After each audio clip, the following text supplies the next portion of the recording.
तौर से दो टीवी स्क्रीन पे आप देख रहे हैं, दो और मेहमान हमारे साथ इस चर्चा में शामिल हो गए हैं। बीजेपी की तरफ से हमारे साथ अजय आलोक जुड़ गए हैं और मनन द्विवेदी विदेशी मामलों के जानकार हैं। मनन, आपकी तरफ ही मैं रुख करना चाह रहा हूं, अगर आप तक मेरी आवाज पहुंच रही है। आज जिस तरह से तस्वीरें पूरी दुनिया ने देखी हैं, क्या शानदार स्वागत किया है प्रधानमंत्री मोदी का।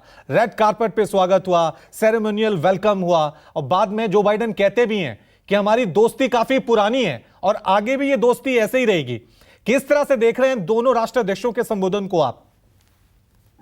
मैं ये कहूंगा कि इसमें बहुत ज्यादा प्रतीकात्मकता इन्वॉल्व है, पर लोगों ने ऐसी बातें करनी शुरू कर दी हमारे राष्ट्र में, और जो लोग जैसे चीन है कि वो लोग कहते हैं कि ये इसमें सिंबोलिज्म ज्यादा है, प्रतीकात्मकता ज्यादा है और सब्सटेंस नहीं है।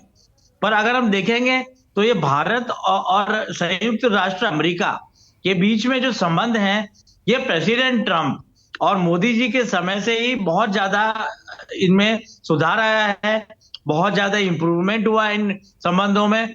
और सबसे बड़ी बात मैं यहाँ पर ये प्रेषित करना चाहूंगा कि 2017-18 का जो नेशनल सिक्योरिटी डायरेक्टिव है, हर प्रेसिडेंट को 5 वर्षों में नेशनल सिक्योरिटी डायरेक्टिव अमेरिका में निकालना पड़ता है।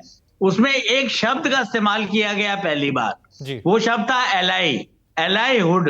अंग्रेजी में कह रहा हूं मैं, एलाइहुड के बारे में बात की गई। तो एक तरीके से जो दूरियां थी, जो 1947 और जो नेहरूवियन पीरियड की जो दूरियां थी, वो मोदी जी के काल में 2014 मई के बाद से दूरियां नजदीकियों में बदलने की होप जगी है, ऐसी आशा जगी है।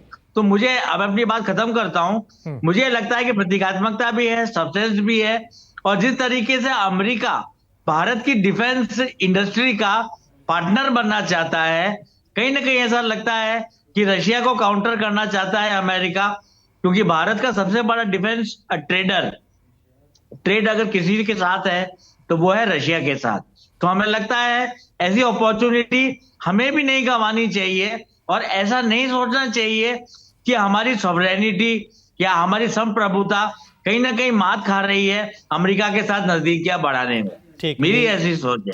ठीक है संजीव, यही हमेशा देखा जाता है। अमेरिका के साथ जब भी दोस्ती होती है तो ये हमेशा पूछा जाता है कि कहीं रूस नाराज तो नहीं हो जाएगा इस तो। देखिए, भारत ने इस बात को अभी हाल में यूक्रेन रशिया युद्ध जो हुआ है उसमें बहुत ही तरीके से दुनिया को समझाया है वो किसकी तरफ है। ये बार बार प्रश्न पूछा जाता है और ये प्रश्न पूछा जब जाता है हमारे विदेश मंत्री जयशंकर के से, तो उन्होंने हमेशा कहा है कि हाँ, हम किसी एक तरफ हैं और वो है शांति की तरफ हम we are on the side of piece.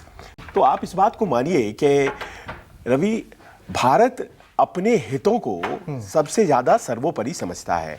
All weather Alai है रूस, ये बात दुनिया जानती है। अमेरिका रूस की जगह नहीं लेना चाह रहा है।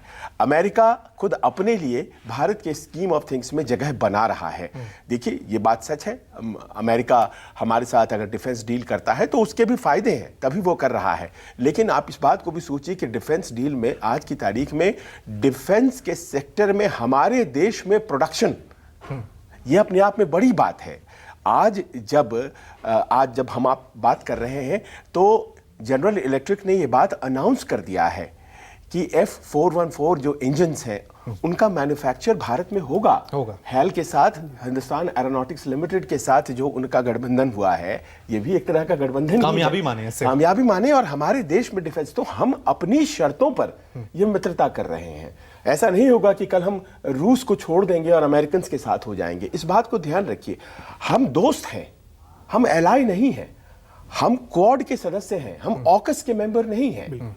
इस बात को ध्यान देना पड़ेगा। और मुझे ये लगता है कि इस बात को सबसे ज्यादा बेहतर तरीके से अगर कोई अप्रिशिएट करता है तो वो अमेरिका है। और वो जो एक परिधि और सीमा बनाई है भारत ने, कूटनीतिक सीमा, बस उसी में वो ऑपरेट करना चाहता है। बिल्कुल। कांग्रेस की तरफ से अजय आलोक हमारे साथ, माफ कीजिएगा, बीजेपी की तरफ से अजय आलोक हैं।